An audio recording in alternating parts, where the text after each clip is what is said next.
Hi friends. तो आज संध्या पिंकी आ मुकी मार्केट बाहरिलु कहीं जानते कहीं सुदर्शा व्रत कि आमर फल आगा कि आसीलानी। तो बो आमको पठेला कि चल जाओ मार्केट कम्प्लेक्स को सेठी जाऊ आमर भाई ना अच्छा फल तांकर फल दुकान अच्छी।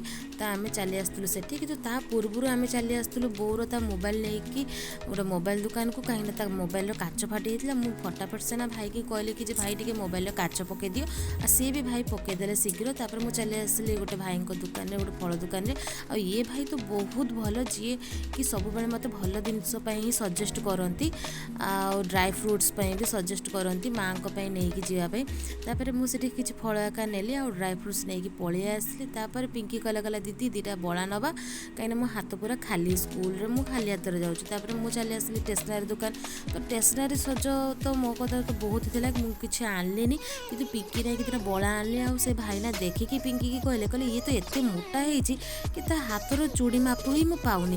तारे आम दी भौणी हसवाक लगिलु आ पिंकी कहला भाई ना मत बेज्जत कर पकेले।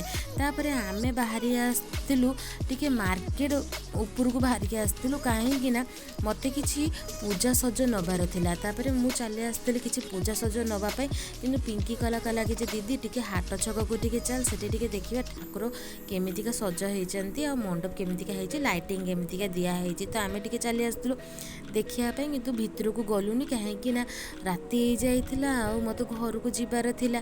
तो से भितर को गलिनी बाहर खाली मेढ़ा देखिकी आ लाइटिंग केमितिका सजा होती देखिकी पलि आसलु पूजा सज किणापी।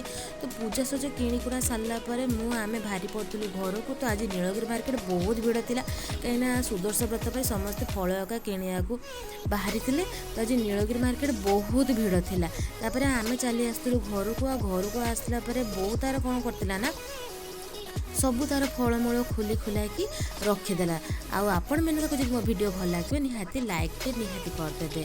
आ रही जय जगन्नाथ।